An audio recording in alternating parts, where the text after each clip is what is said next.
Fala galera, bora falar um pouco sobre esse empate do Cruzeiro no Campeonato Brasileiro. Deixe seu like, se inscreva no canal e compartilhe o vídeo. O Cruzeiro, né, que foi no Barradão enfrentar o Vitória, um 0 a 0 lá, né, um 0 a 0 assim, em condições deploráveis, né, por conta de uma forte chuva que caiu em Salvador durante a tarde, o estádio do Barradão completamente alagado. Durante o jogo também foi caindo essa chuva foi piorando o campo. É até difícil fazer uma análise em cima disso, por conta que é um jogo muito atípico, né? E essa situação assemelha-se muito com a situação que o Cruzeiro viveu no ano passado, lá na Paraíba contra o Souza pela Copa do Brasil, onde foi eliminado na mesma circunstância. E minha crítica aqui vai à CBF e ao árbitro e a todo mundo que está envolvido, delegado, presidente, todo mundo ali. Minha crítica é por que o jogo aconteceu? Tem essa pausa agora para o Mundial. Vai ficar 30 dias sem campeonato brasileiro. Nem Vitória e nem Cruzeiro estão envolvidos no campeonato. E ainda assim, se o jogo fosse disputado amanhã, nessa condição, ou colocasse esse jogo depois do Mundial, para pagar na mesma rodada que fosse pagar o jogo do Flamengo e do Palmeiras, do Fluminense e do Botafogo, colocasse Cruzeiro e Vitória também, se fosse o caso, se não tivesse espaço no calendário. Mas deixar esse jogo acontecer nessa circunstância e não teve mais jogador machucado, por sorte. O Jamerson, jogador do Vitória, foi vítima dessa crueldade que fizeram e no final do primeiro tempo tomou uma entrada do Eduardo que, em condições normais, não é uma entrada maldosa a nível de ter acontecido aquela torção, né? Quebrou o tornozelo do Jamerson, praticamente está fora da temporada. Então, poderia ter custado isso a jogadores do Cruzeiro, poderia ter custado a sequência da temporada. Então, o futebol caro, o futebol do jeito que é caro, principalmente em Série A, não se pode acontecer esse tipo de coisa. Eu, particularmente, estando em Belo Horizonte e o jogo lá em Salvador, nas condições que a gente já estava vendo da televisão, a gente já tinha certeza que não podia ter jogo. Como que os incompetentes que estavam no estádio não foram suficientes para crer nisso? Quando deu 5 horas da tarde, mais ou menos, saiu essa notícia de que o campo estava impraticável futebol. A chuva, teve uma chuva forte no período ali de 6:30 da tarde, meia hora praticamente para começar o jogo. E logo que começou o jogo, com 10 minutos, a chuva voltou forte novamente. Então, para mim isso aí é uma coisa absurda. Por quê? Quando eu já vi várias situações acontecerem no Brasil, de jogo não ser na mesma data por conta desse tipo de coisa. Por que contra o Cruzeiro sempre é isso? Duvido que se fosse contra Flamengo ou se fosse contra Palmeiras, lutando por liderança de campeonato igual o Cruzeiro estava, que se o Cruzeiro ganhasse ele era líder. Duvido se a CBF não teria adiado o jogo. Ou então teria continuado o jogo no outro dia, se fosse o caso, né? Não sei. Mas teria resolvido uma atitude a não ser ter jogado nesse campo ridículo, esse polo aquático que estava o Barradão, uma drenagem horrorosa, né? Que só acontece contra o Cruzeiro. No início do ano noticiaram aí que o Vitória jogou com chuva mais forte que essa e o campo aguentou. Aí contra o Cruzeiro, não. Então, beleza. Isso aí eu nem vou entrar em mérito. A drenagem do Barradão. Vou entrar em mérito o ser humano, que é uma incompetência e uma desorganização. E o Cruzeiro foi prejudicado e perdeu 2 pontos no Barradão por conta disso. Eu não vou vir aqui fazer análise de jogo, não. Porque é injusto fazer uma análise disso. Minuciosa, né? Eu posso fazer um alto aqui que eu achei. Achei que o Cruzeiro teve 20 minutos iniciais ali. Naquele período que estava chuvoso, o Cruzeiro estava com o domínio do jogo. Obviamente, não conseguindo tocar a bola da forma correta, mas muita garra, muita disposição e muita determinação.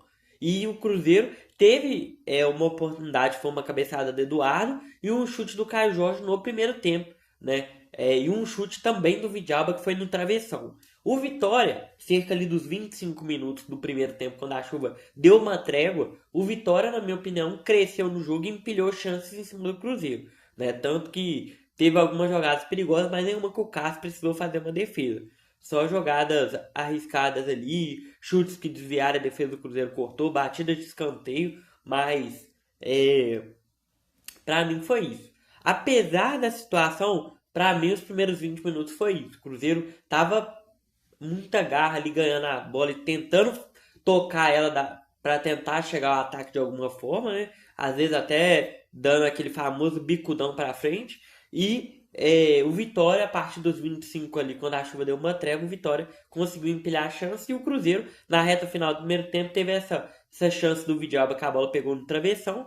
Teve o lance da expulsão do Eduardo na reta final do primeiro tempo. Foi uma entrada lá no lado esquerdo do ataque do Vitória, né? Na entrada no Jamerson, que o Eduardo acerta o joelho do jogador do Vitória e trava no gramado ali naquela poça, naquela imundície lá, né? É, acabou torcendo aí o tornozelo, fratura assim de tirar o cara da temporada. E no segundo tempo, né, logo no intervalo, o Jardim já tirou o Caio Jorge e colocou o Bolaço para tentar ganhar bolas de cabeça, né, já que o jogo estava mais fácil em jogadas pelo alto do que tentar tocar a bola no chão, né? Tava muito difícil. Algumas áreas ali até que tinha mais ou menos como fazer, mas mesmo assim uma batalha imensa, né? E aí eu achei que o Leonardo Jardim poderia ter colocado o Gabigol no lugar do Wanderson, mas ele optou, né, depois, por tirar o Matheus Pereira e colocar o Marquinhos e tentar numa velocidade ali decidir o jogo. O Marquinhos teve até uma oportunidade de uma cobrança de falta. O Wanderson teve um chute ali também no segundo tempo que o goleiro do Vitória defendeu. Fora isso, o Cruzeiro não sofreu muito no segundo tempo, apesar de ter um jogador a menos que o Eduardo tinha sido expulso. O Cruzeiro jogou com um a menos o segundo tempo inteiro. E ainda assim, o Cruzeiro conseguiu segurar bem o resultado, né? A defesa do Cruzeiro com o Vidal e Fabrício Bruno. E o Lucas Romero ajudando ali também. Foi o suficiente, né? Para poder segurar esse empate aí, né? E acabou que pelas circunstâncias do jogo, o resultado acabou sendo o resultado acabou sendo bom, né? Porque numa situação de um jogo daquele estado gramado, né? Praticamente impraticável, jogando fora de casa e com um a menos o segundo tempo inteiro, no fim das contas foi um resultado bom. Porém, o Cruzeiro perdeu a oportunidade de assumir a liderança, né? Mas calma, né? O Cruzeiro igualou o Flamengo no número de pontos, porém o Flamengo tem um saldo de 20 e o Cruzeiro tem um saldo de 9. Então, uma distância muito grande de saldo de gols, que é o que separa o Cruzeiro da liderança, né, no momento, tem o mesmo número de pontos que o líder. O Flamengo ainda tem um jogo a jogar, isso é verdade. É, tem um jogo a menos. O Palmeiras pode ultrapassar o Cruzeiro também, porque tem um jogo a menos, né? O Bragantino tomou de 3-0 em casa pro Bahia e não teve a oportunidade de ultrapassar o Cruzeiro na rodada. E, obviamente, pode acontecer, mas eles ainda terão que jogar. Ninguém tá falando, beleza, o Palmeiras pega o Juventude no Allianz Parque. O Flamengo pega o Sport na Ilha do Retiro, que são esse jogo dessa rodada que foi adiado. Só que eles vão ter que jogar. Ninguém garante 3 pontos sem ir para o campo, a não ser que seja WO, né? E é uma situação totalmente diferente. Então, o Flamengo e o Palmeiras vão ter que jogar os jogos, né? E até que joguem, o Cruzeiro tá ali na dele, né? E quem imaginava, né, que o Cruzeiro estaria assim? O Cruzeiro hoje é um time muito competitivo e com muita garra. E hoje não foi diferente disso. Mostrou muita vontade pegada, principalmente no segundo tempo, com um jogador a menos. Uma entrega absurda. O Cruzeiro deixou tudo em campo. Queria a vitória, obviamente não foi possível, mas não permitiu que o Vitória saísse com um triunfo lá do Barradão, né? O Cruzeiro ainda assim conseguiu segurar o 0-0 ali, que foi esse resultado que lá na frente pode fazer uma diferença, né?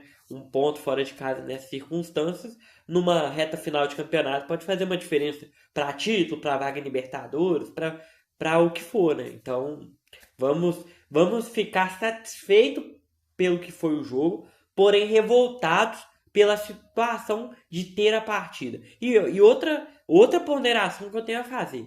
Que arbitragem horrorosa. Mas que arbitragem horrorosa. Não critério algum. Sem critério algum.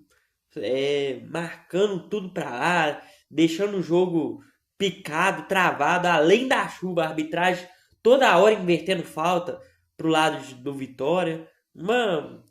Uma falta de paciência ali, dando amarelo no time do Cruzeiro praticamente todo. Toda hora estressando, esse jogo chato. Toda hora estressa o time do Cruzeiro. O jogo começa a ficar desanimador. Até pra gente que tá assistindo.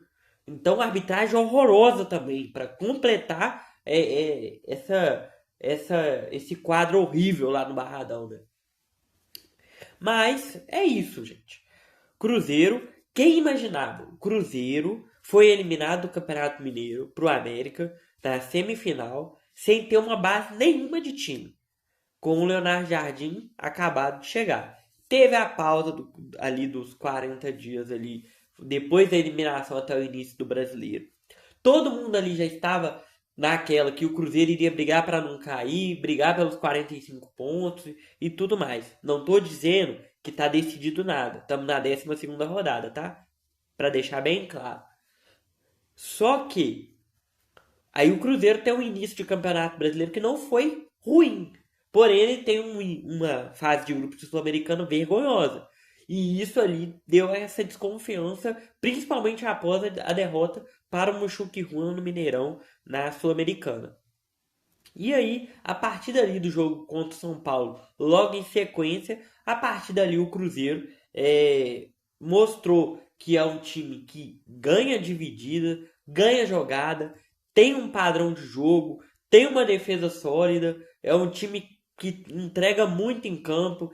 O Cruzeiro, se continuar assim, vai vender quando perder, vai vender a derrota caro. E não perde a 12 jogos.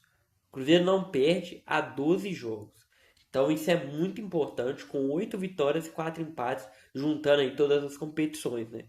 Mas a partir dali, o Cruzeiro engrenou, né? Teve aquela vitória magistral contra o Bahia no Mineirão. Depois teve um tropeço ali contra o Bragantino e contra o Palestino na Sul-Americana, né? E depois engrenou 3 vitórias seguidas para cima do Vasco, Flamengo e Sport. Na Sul-Americana foi eliminado, né? Ali já não tinha muito o que fazer após a derrota para o Palestino na terceira rodada, que combinou na terceira derrota do Cruzeiro na competição.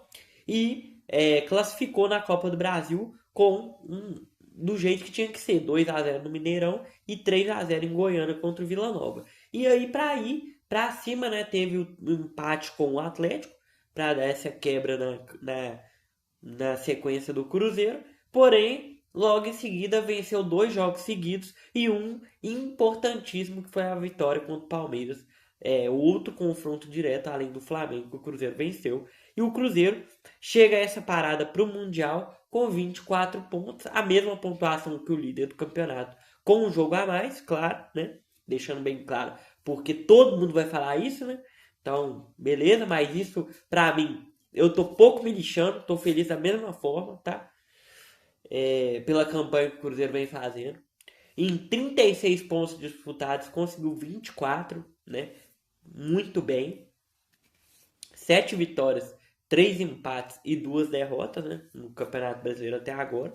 E se continuar dessa forma, vai alcançar o seu objetivo, que é a vaga na Copa Libertadores do ano que vem, né? Você precisa retornar à Libertadores. E é isso. Meus parabéns. A campanha que o Cruzeiro vem fazendo nessa etapa. E vamos por mais, galera. Tem mais 26 rodadas. Tem mais 26 rodadas depois do Mundial. Então, vamos batalhar aí, porque tem muito campeonato ainda pela frente, né? E a gente não virou líder agora na 12ª rodada, mas o que importa é quem é o líder lá na 38ª. Então, o que importa é a campanha maravilhosa que o Cruzeiro fez nessa primeira etapa aí de Campeonato Brasileiro, essas 12 rodadas iniciais. O Cruzeiro vai ter umas férias agora, né? A partir de amanhã até o dia 26. No dia 27 retorna aos trabalhos e vai observar o mercado aí também, né? Que a janela abre dia 10 de julho para poder registrar os jogadores, um pouco perto ali de voltar ao Campeonato Brasileiro de novo, mas pode fazer as contratações já, né? Então, o Cruzeiro vai movimentar no mercado, parece que também não vai atrás de muitos reforços, porque já tem uma base bem definida, e vai atrás de reforços pontuais para poder qualificar o elenco, para poder bater de frente esse segundo semestre aí do ano de 2025. Essa é a verdade. E tem logo após, né, tem os dias de treinamentos, e no dia 3 a partida contra o Defensa e Justiça pela Vitória Cup, que é o torneio amistoso que o Cruzeiro vai jogar para preparar para voltar ao Campeonato Brasileiro. E o jogo contra o Estudiantes no dia 6, né, para fechar a preparação do Cruzeiro com jogos, não somente treinos, para voltar contra o Grêmio no final de semana do dia 13. A CBF ainda vai detalhar a rodada de número 13, por coincidência, do Campeonato Brasileiro, a 13ª rodada. E o Cruzeiro encara o Grêmio no Mineirão, né, jogo aí que vai ser no final de semana do dia 13 de julho, daqui a um mês aí. 30 dias aí sem Cruzeiro, né? Nessa fase boa que o Cruzeiro vem vivendo, né? Aquela época lá, o Cruzeiro. Aquela época, aquela famosa brincadeira. Aquela época que o Cruzeiro tava lá na merda, era jogo dia sim, dia também, né? E hoje o Cruzeiro já teve duas pausas, né? Tudo bem que na outra o Cruzeiro tava mal, né? A dos 40 dias. Mas vai ter outra pausa de 30 dias num momento tão bom. Mas é isso, pessoal. Muito obrigado por ter assistido o vídeo e até a próxima.